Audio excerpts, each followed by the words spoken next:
Welcome to the FitBiz Accelerator, your ultimate guide to launching, growing, and scaling a thriving online fitness business. I'm your host, Tobias Young, and whether you're just starting out or looking to take your business to the next level, this podcast is packed with actionable tips, real-world strategies, and the insights you need to crush your business goals and build the business of your dreams. Now that you're here, let's dive in.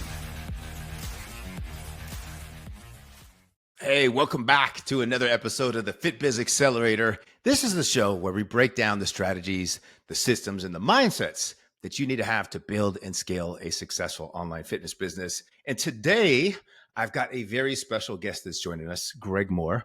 And Greg is the founder of Franchise Maven and a Wall Street best-selling journal, author of Real Freedom. He's helped over 260 clients, open more than 500 franchise territories across the U.S., guiding executives, investors, and entrepreneurs to build wealth and create real freedom through franchising.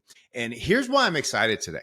While Greg comes from the franchising world, the principles that he teaches, which is, systems, scalability, recurring revenue, diversification, it applies directly to us as fitness entrepreneurs. And if your business only works when you do, you don't own a business, you own a job. So Greg is here to show us how to break free from that trap. Greg, welcome to the show. Tobias, thank you very much for having me. I appreciate it. Absolutely, man. So I know one of the biggest challenges I see with online fitness professionals is they build a business around their personal time and their energy, right? And if they're not coaching, if they're not posting content, or they're not checking in with their clients, the business, it just kind of stagnates and stops. In the franchise world, scalability, it comes from systems, right? Can you break down how franchising uses standardization and how fitness professionals can actually apply that same type of thinking? Absolutely, Tobias. The first thing you need to think about as a business owner, no matter what business you're in, you're all in fitness, so we'll talk about fitness, but you just plan on selling it one day. Simple as that. And if you're going to sell it one day, that means that business can now revolve around you. So everything that you put into place, just think about the fact that how can I just turn this over to somebody and somebody can just step right in there and they can just walk in there and do it themselves. As business owners, we like to do everything ourselves. That's why we go into business. We're kind of control freaks, don't like being told what to do on that to some extent. But you've got to look at, and I had to look at when I started my business, is what are the things I really enjoy doing? What are the things that need to be done, but maybe I don't necessarily enjoy quite that much. So a lot of those things, especially the social media stuff, if you're into that, then, stick with it and do it. But if you're not, find somebody else to do these things that you may not be quite as interested in doing on a regular basis, or that take up too much of your time, and find somebody else to do it. It's amazing how many different people out there who love doing the things I don't love doing, and they do it very, very well. Yeah, that's one of the biggest game changers in my business that really helped me just kind of go to that next level and enjoy my business more, was being able to outsource, because, in the beginning, I kind of wanted to learn everything. So that way, if I bring somebody in, I can coach them effectively, which I think everybody should learn some of the foundations, from, content creation to having meaningful conversations and DMs and the whole sales process. But eventually if you scale, you're not going to be able to do everything all the time for everything, and your video editing, all that stuff, the small things that you can hire somebody, for literally pennies on the dollar, just outsource that stuff because your time is more valuable. And that's gold, what you said, right? Fitness professionals need to hear that. And if every client check-in depends on you, then you've built a job and not a business. And one of the things I love about fitness is recurring revenue, like memberships and subscriptions and coaching tiers. But most coaches don't really think like that, right? Franchises thrive more on predictable monthly revenue. And what are some examples with franchising, and how could coaches structure their business models the same way? Membership model is the biggest thing, Tobias, especially when we're looking at the fitness franchises that I work with, the ones that are more centered around groups of people rather than like a big box of fitness where, the biggest thing is to sign people up and, you're competing for price. But when you have more boutique fitness, which is probably most of the folks out there today, is really to have a membership model and drive membership. Fitness franchises drive membership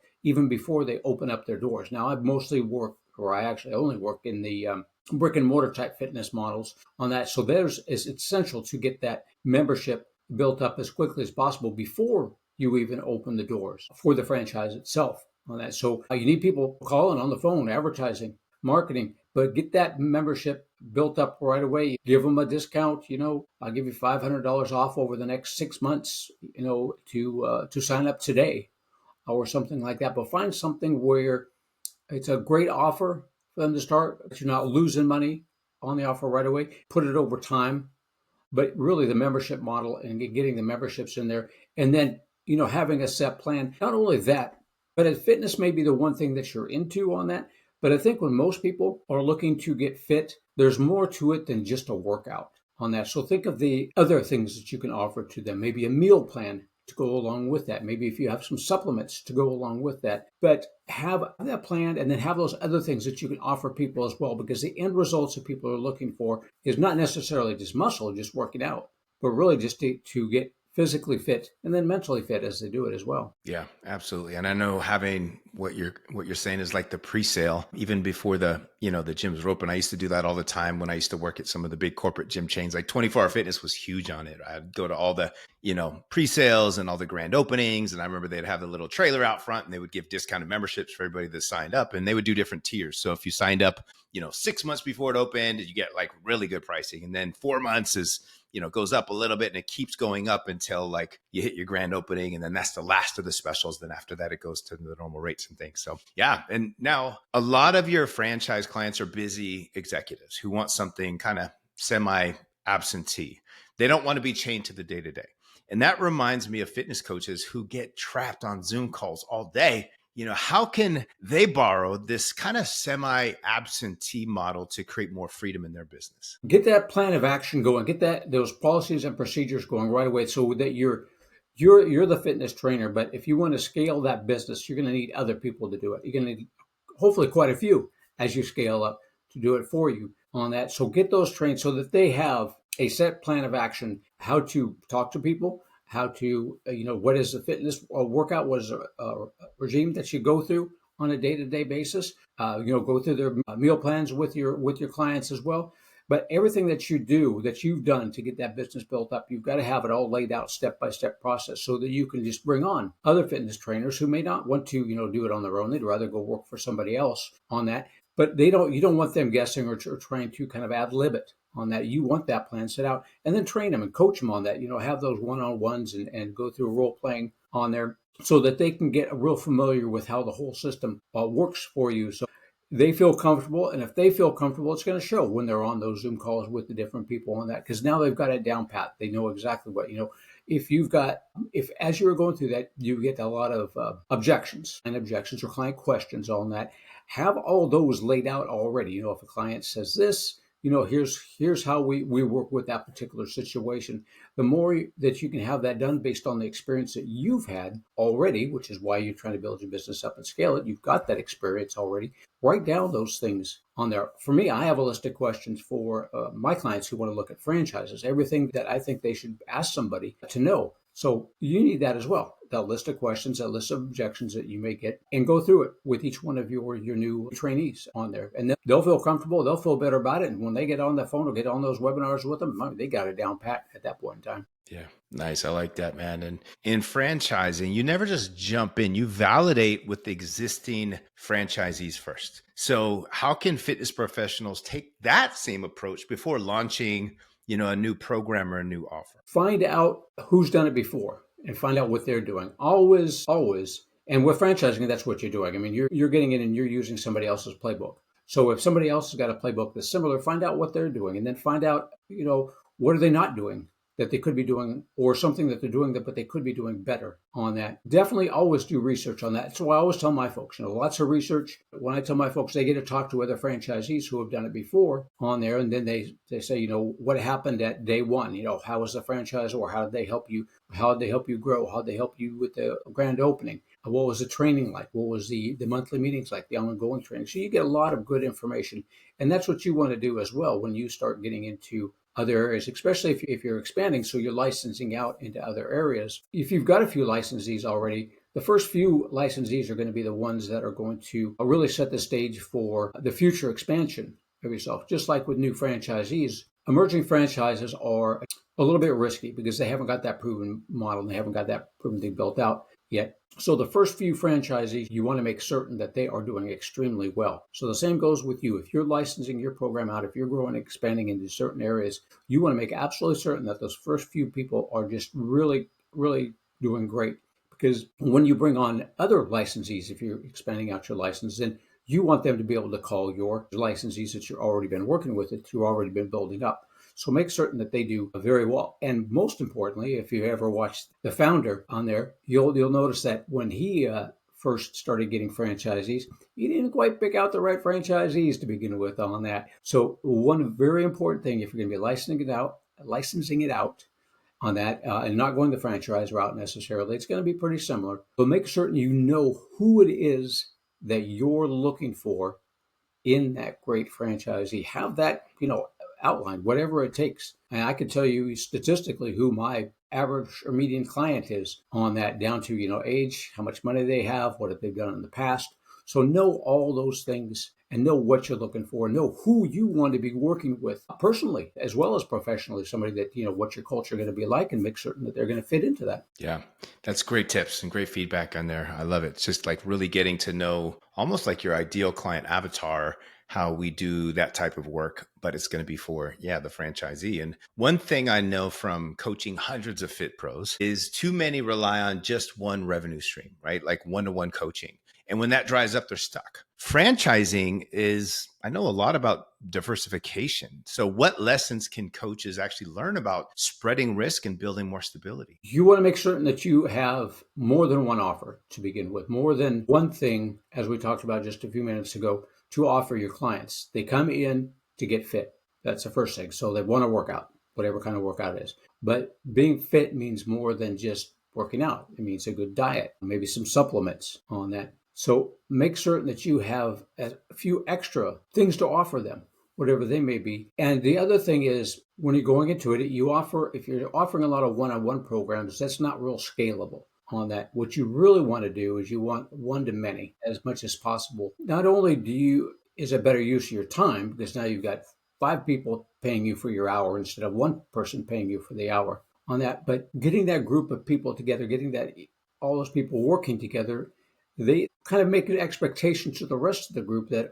I've got to show up because, so-and-so is going to be there and they're going to expect me to be there on that. It gives great camaraderie, and it really brings the group together, the group dynamic together, and it makes them accountable to each other so that they grow. If you're one-on-one, somebody may just say, I'm sick, they're just going to be the coach. Just him, I'll schedule it for another time or something like that. But if you've got a bunch of other friends in there, now it's like, I can't let them down. I got 5 people, expecting me to be there at the same time. One-to-many, and other offers, not just a workout, but other things as well. Yeah, I like that. And most coaches now use training apps. So it's not like they're having to literally be hourly anymore, because they put people in. So it's a little bit more scalable, but then there is a lot of one-to-one customization. So here's some things that you can do, you guys, is to have some different tiers like we were talking before. So, one of your tiers might be, like a lower cost, like a membership model where it's like completely hands off from you, but then they get drip fed content and maybe workouts and nutrition plans, kind of like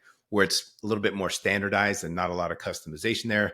Then they can be a tier 2 where it's kind of like you're going to have some customization and maybe some group coaching calls that are thrown in there as well. And then there could be your high touch, high price, type of program where it's like, then they get the one-on-one time in there. This is like your premium offers in there. And then there's like full customization, full details. Like literally this is like rolling out the red carpet to be able to work with you. So if you think about that, and most of your people are going to be usually in your middle tier, then you'll have some that kind of go to your lower, and then you can have your premium, clients. So if you're doing a lot of one-on-one, then make sure that you're getting paid a premium price for that. And fitness coaches, they rarely think about exit strategies, right? Most are focused on paying, the bills this month and that month. And, in franchising, people actually invest with more resale value in mind. So how should fitness entrepreneurs start thinking differently about building a sellable business? Just thinking about how you could walk away from it, because the whole idea for us being entrepreneurs is the fact that we're not buying a job. So we want more time to ourselves. So how are you going to go about getting more time for yourself? Well, if you don't do it yourself. And as you mentioned, Tobias, those different tiers, once you create a course that you can just sell online and get it, I mean, that's your procedure. Your process is right there. So that's easy now to sell to many people on that. I love how you put that. is that you've got those different tiers, so that if you do have somebody that gets finally up to that last tier on there, it's a good use of your time and you're getting some good money for it. And your people are getting some really great one-on-one coaching on that. But always think about the fact that one day you may decide that this isn't for me anymore. So it's got to be, you've got to step back and you've got to put people in those spots that you see yourself spending time in. You shouldn't be spending your time, actually, when it comes down to it, in any of those things. You should be the one that's driving that force, driving that team in the direction that you want them to go. A manager-run model is what you're looking for there. Hire a manager as quickly as possible that does all that takes care of all your social media people, takes care of all your trainers, checks your course, see how people are coming along in the course, if they're following the course. And then you work with, your key indices. You work with your manager, you work with your profit and loss statements on that, probably turn that over to a CPA as well. And then you just steer the whole team in the direction that you want them to go to continually to build in business, but always have a manager do as much for you as possible. It's tough for us entrepreneurs because we really like to get in there and be hands-on, but you really got to have somebody else that you can count on. And it might take a couple of iterations to go through until you find just the right manager on that. But you got to find a manager to run everything for you so that it doesn't matter if it's you, it doesn't matter if it's me, it doesn't matter if it's Tobias. Any one of us could just step right in and say, oh, I see what you're doing. Oh, yeah. You're just running the manager on it. I can do that. Yeah. How much you want for it? Yeah, absolutely, man. And know that most coaches I work with are, like I said, they're really just focused on getting clients and paying bills. But, very few are really thinking about that long-term wealth that we were talking about. Is there any lessons from franchising that can actually help them start thinking beyond just the income and look at actual wealth type of creation? It depends on what you consider wealth, Tobias. So different people consider wealth in different ways on that. I consider myself wealthy because I've got a nice big chunk of land out there. And that's what I enjoy, is working out there in the land. So what does wealth mean to you? And, what's your goal out there that you're trying to accomplish? If your biggest thing is, wealth to me means I've got a whole bunch of people that I work with on a regular basis that I enjoy working with, and that's what you like doing. And it's not work.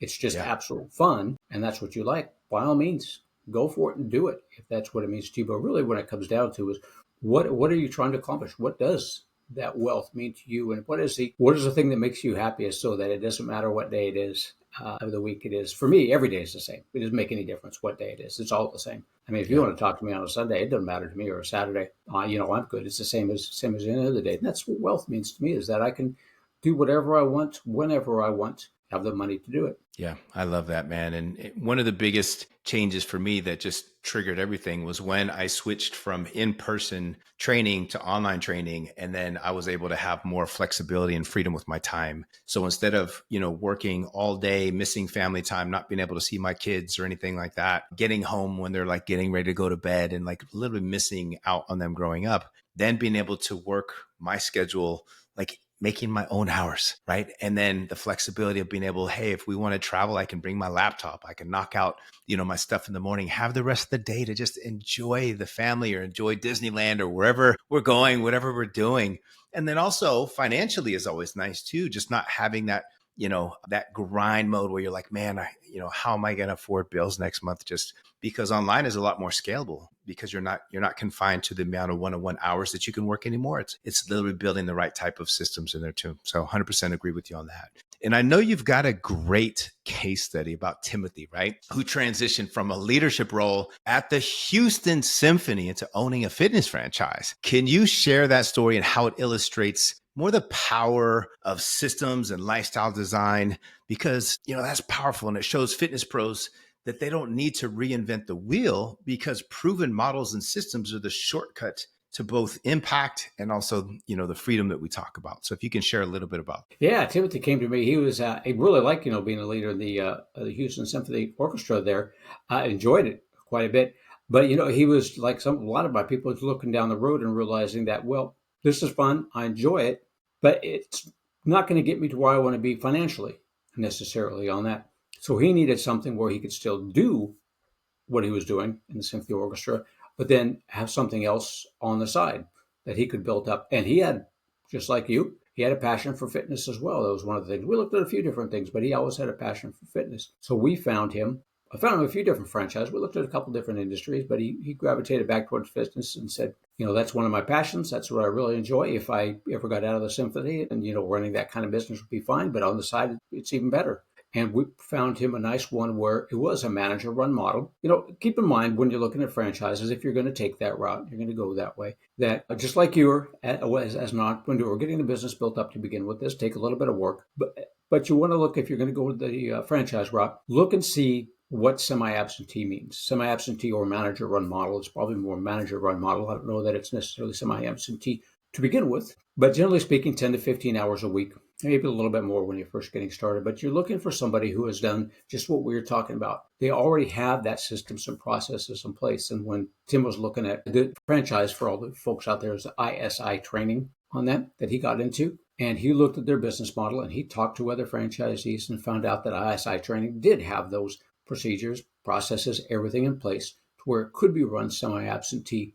And he could keep working at the symphony, keep doing what he loved doing, which was working there, and then work on his other passion as well at the same time with a manager run model. And he opened up just a few months ago over down in Houston, had a big grand opening. They had a big grand opening for him, big banner on that. Yeah. But he's got both his passions that he's working on. It's a very simple operation to do as a side business. On that, I don't think I'd really call it a side hustle on that, because a business it just take a little bit of work on that to get it going. But he really enjoyed that, and now he sees the future. He sees where he's going to be now in there, which is probably building out more units. That's great. Yeah, good stuff, Greg. So, you've also guided clients into 500 plus different thriving businesses. So what mindset shifts separate those who actually succeed from those who really struggle? And then how can fitness professionals adopt those same shifts in their business so they become successful? Very first thing you got to think about, Tobias, what I ask all my people is, what are you willing to sacrifice to win in the next 12 to 24 months? Because you will be sacrificing something on that. Persistence, patience, you got to do that. You got to be willing to learn. With my franchise people, I tell them you've got to be a self-starter to begin with, because even with the franchise system, when you get into it, the franchise is not going to call you up in the morning and wake you up and say, "Hey, Tobias, time to get going on that." So you've got to be a self-starter in any business. And you're folks out there that are listening, you all are entrepreneurs, you're starting your own business. So you are self-starters on that one to begin with. But it helps be coachable on that. You want to be able to be mentored. Always a good idea, whoever you're doing or whoever you are out there, is find mentors for yourself. Find people that can help you, coach you, whether it be, doesn't necessarily have to be fitness related, but I would find somebody who is business related on that. Find a good business mentor or find a good business coach that will help you realize your dreams and help you scale better. I just read the book, The Science of Scaling, and that was a good book. On there, it talked about, raising your floor up on that. So as you're going through your fitness business, there's a lot of the things that take up a lot of your time on the very bottom, which we were talking about earlier, all the different things that you do. You want to make certain you raise that floor. So all that other stuff you have to do, you don't want to be doing that, because that just takes up too much time. You got to have either quit it completely. Some things you kind of have to do to get business, but if you can't, then turn it over to somebody else and keep raising that floor up until you focus on the one thing that you really enjoy doing yourself the most on that, and have other people do all those other items for you. That's what Tim did when he was looking at that. He obviously wasn't going to run it himself, so he had to look at all those different things that was involved in that franchise, how to find the fitness people on there, how to find the real estate, to do these things, and working with the franchisor. He got all that done. But the day-to-day things, he really had to find a great manager to fill in all of that, the other structure for him. And he just said, meet with the manager on a regular basis. What have we got done this week? So you want to do that. You want to have that manager. You want to have that in place. And work on making it scalable. Yeah, having the right team in place is just crucial, man. I've made some hires mistakenly in the very beginning where I hired somebody without really digging deep into if they would be the best fit, but just thinking, because they applied, I'm going to bring them on a board. Big mistake, right? So really just taking your time, hire the right people, train them effectively, create standard operating procedures like SOPs, like everything that you do really well in your business, like you were saying earlier, just map it out. So that way somebody else can come in and just literally do this first, do that second, do that third, do that fourth. Great. So now you're building systemized templates. So now you're going to build a scalable model in there. All right, Greg, before we wrap up, I'd like to do a rapid fire round. So just say the first thing that comes to mind. Are you ready? I'm ready. All right. And this might be one that you just said, but what's one book every entrepreneur should read? The Science of Scaling. Go with that one. Okay. I just read that one, and they want me to come join their program. I don't know if I'm ready for that, but yes, check out that one. Good one. That'll get your mind set on that. Okay. Awesome. And then what's your go-to morning routine or habit that sets up your day for success? My go-to morning routine, my routine is, Tobias is down so pat that the dogs know when it's time for me to go do something if I stay too long. So my morning routine, the first thing I do when I get up, and I like to stay healthy, is the bowl of oatmeal with the fruit. Nice. Check my emails, take the dogs for a 2-mile walk. Nice. Okay? So that's breakfast number 1, 2-mile walk, come back, breakfast number 2 with the meat and all that. And then we hit we go in, we start working, we start looking at things that need to be done throughout the day. But every day, same thing, bowl of oatmeal with my fruit, nice and healthy, 2-mile walk with the dogs. That's it. Nice. Get the blood flow going to the brain. Biggest mistake new business owners make? Trying to do it all themselves. Never try and do it all. Do it all yourself to begin with, like Tobias said, so you know what's involved and what's got to be done. Then as soon as you've done it all yourself, you learned everything yourself, then start thinking, which one of these things can I outsource to make a better use of my time? Yep. 100% agree. If you can give only one great piece of advice to somebody that's starting their own business, what would it be? If it's something different than what we just said. Just do it. Start your own business. You will make, I wouldn't call them mistakes. You will make realizations along the way that some things didn't quite work out the way you wanted them to. That is a learning process. I go through it. 12 years in the business, I still go through a learning process sometimes. It's not done against you. It's done for you to show you that's not the right way to do it. There's a different way that won't work for you. Keep that in mind. It's never a mistake. It's just something you've learned, and you'll learn to keep learning different things along the way. What works, what doesn't. Yeah, nice. And if I was to redo it again, I would definitely start working with somebody who's already done the system. So that way I can literally be on the right track of things as opposed to guessing and doing all the right things and just wasting much of time. And just for fun, if you weren't doing what you're doing today, what career would you want to try? Well, I would be a herpetologist or an entomologist. That's what I've always wanted to be when I was growing up, or a forest ranger. Wow. Okay, cool. That was fun. Thanks for playing along with that, by the way. And this has been amazing. I think a lot of fitness entrepreneurs just got a big perspective shift, because it's easy to get stuck in the grind. But the truth is, if your business only works when you do, you don't own a business. What do you own? You own a job. So before we wrap up, where can people connect with you, grab your book, and learn more about Franchise Maven? You can go to franchisemaven.com. That's franchise, M-A-V as in Victor, E-N. Email me at greg@franchisemaven.com, or just pick up the phone and give me a call at 361-772-6401. And that's my book. Awesome. Make sure you pick up a book. And then coaches, I hope you take this to heart. Build systems, create recurring revenue, diversify, validate, and always keep the bigger picture in mind, because that's how you create not just income, but true freedom, like we talked about. So thanks for tuning in to the FitBiz Accelerator. If you got value today, share this with another coach who needs to hear it. Until next time, keep building your business and your freedom. Thanks for tuning in to the FitBiz Accelerator. If you found value in today's episode, make sure to subscribe so you never miss a tip or strategy to grow your online fitness business. And if you're ready to fast track your success, don't forget to check out tntfitprocoaching.com. Until next time, stay consistent, stay focused, and keep crushing it.